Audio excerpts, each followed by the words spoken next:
guys, this is the third part.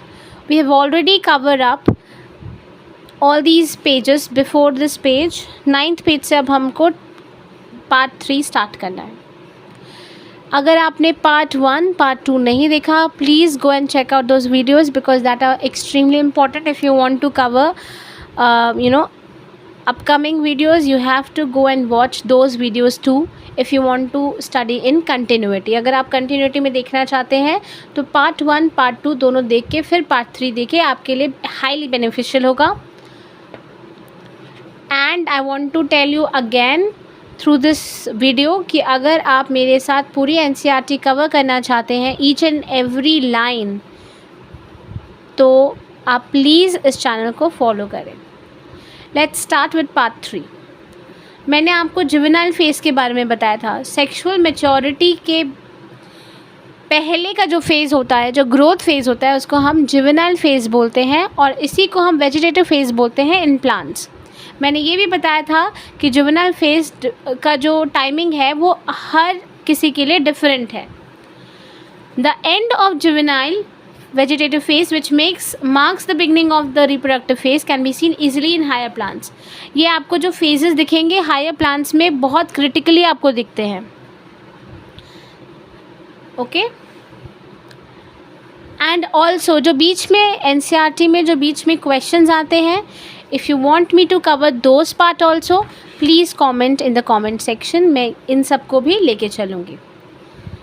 Observe a few tree in your area. अपने आसपास की जो trees हैं उनको देखिए. Do they flower during the same month year after year. क्या वो हर टाइम पे फ्लावर करते हैं? क्या वो हर मंथ फ्लावर करते हैं? Do they? Why do you think this is availability of fruits? कुछ फ्रूट्स कुछ मंथ्स के लिए ही अवेलेबल होते हैं, जैसे mango, apple, jackfruit seasonal होते हैं. ठीक है, कुछ सीज़न के लिए ही होते हैं. तो are there some plants that flower throughout the year. क्या कोई ऐसा प्लांट है जो साल भर फ्रूटिंग करे, या कुछ सीजनल फ्लावरिंग वाले ही प्लांट्स होते हैं? प्लांट्स एक्चुअली बेसिकली बहुत टाइप्स के होते हैं. एक होते हैं एनुअल, एक होते हैं biennial.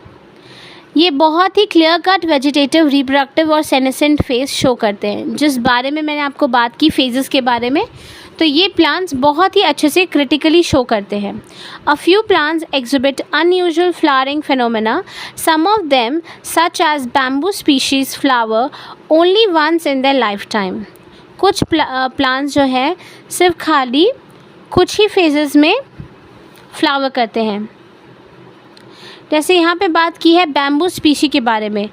They only flower once in their lifetime. अपने पूरे लाइफ टाइम में सिर्फ एक ही बार फ्लावर करते हैं, वो भी 50 से 100 साल के बाद. They produce large number of fruits and die. वो एक ही बार में बहुत सारे फ्रूट्स को प्रोड्यूस करते हैं, उसके बाद मर जाते हैं. एक और एग्जाम्पल दे रखा है यहाँ पे. अनदर प्लांट स्ट्रोबिलैंथस कुंथियाना, जिसको हम नीला कुरांजी भी बोलते हैं. This is an biological name, Strobilanthes kunthiana. That flower once in 12 years. 12 साल में एक बार बस ये लोग फ्लावर करते हैं.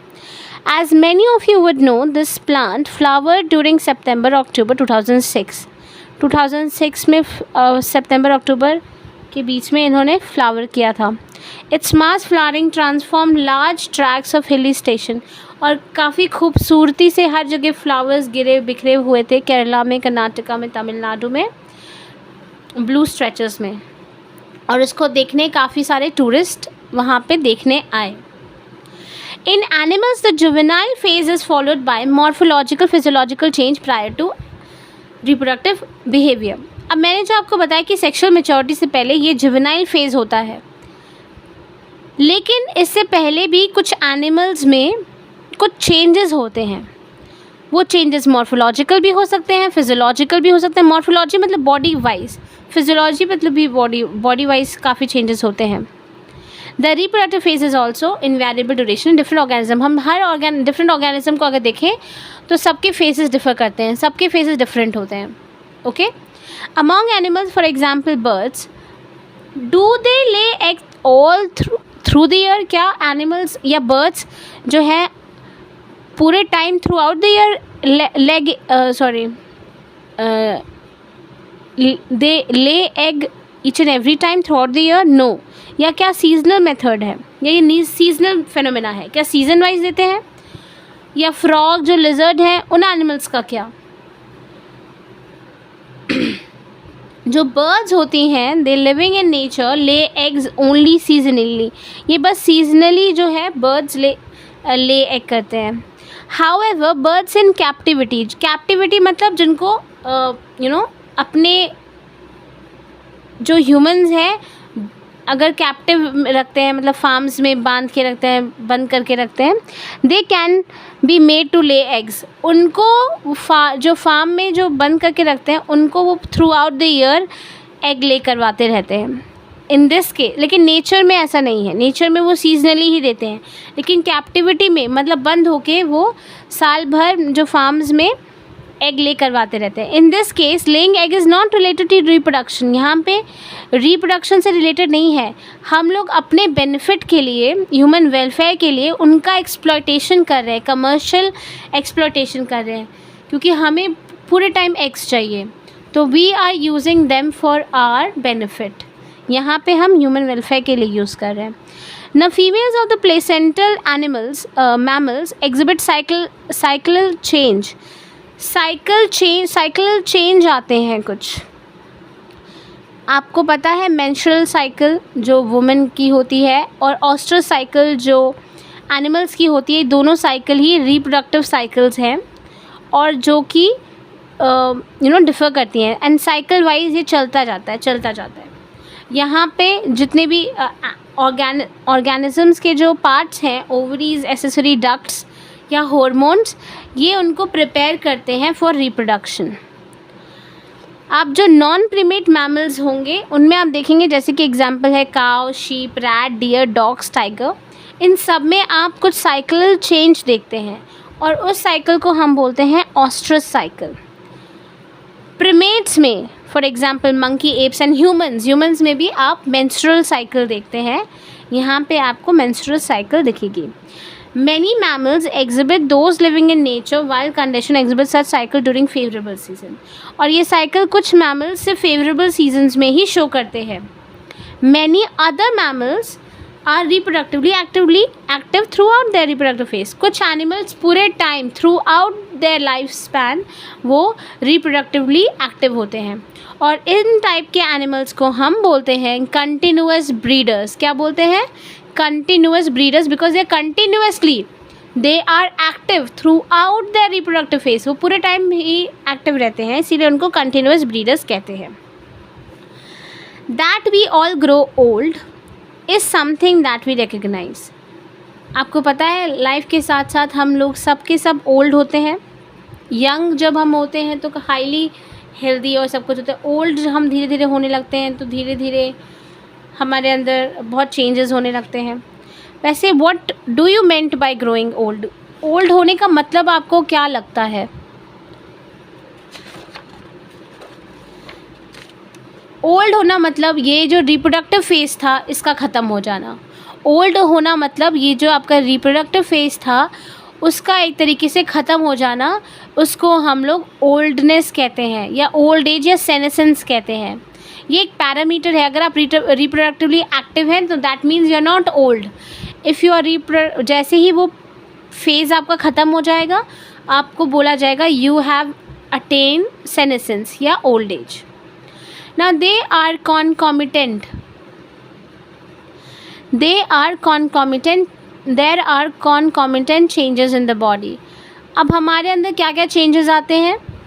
हमारी जो मेटाबॉलिज्म है वो काफ़ी स्लो हो जाती है, ठीक है, during the last phase of the life cycle. आप देखेंगे जो भी ओल्ड एज में लोग होते हैं they are very very slow, बहुत धीरे धीरे हर काम करते हैं बिकॉज उनका मेटाबॉलिज्म ऑटोमेटिकली कम हो जाता है और धीरे धीरे धीरे ओल्ड एज के बाद it ultimately leads to death और लास्ट में आपकी डेथ हो जाती है। तो आई होप सारे फेजेस आपको समझ में आ गए हो।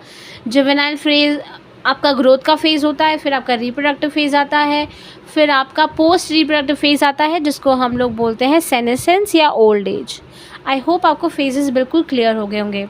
Any doubts you can definitely ask in the comment section.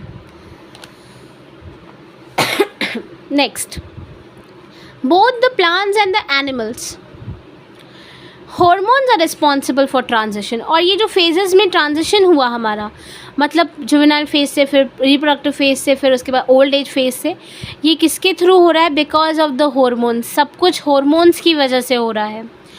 Interaction between the hormones and certain environmental factors, जो हमारे ये हॉर्मोन्स और एनवायरमेंटल फैक्टर्स के बीच में जो इंटरैक्शन है, that regulate the reproductive process and associated behavioral expression of organism. इसी की वजह से हो रहा है, हार्मोन के इंटरैक्शन से. और किसके साथ इंटरैक्शन? एनवायरमेंटल फैक्टर से जो हमारा इंटरैक्शन हो रहा है उसी के थ्रू रिप्रोडक्टिव फेजेस होते हैं और बाकी सारे फेजेस आते हैं. I hope this much is clear. अब हम सेक्शुअल रिप्रोडक्शन के इवेंट्स को देखेंगे. What are the different events of sexual reproduction?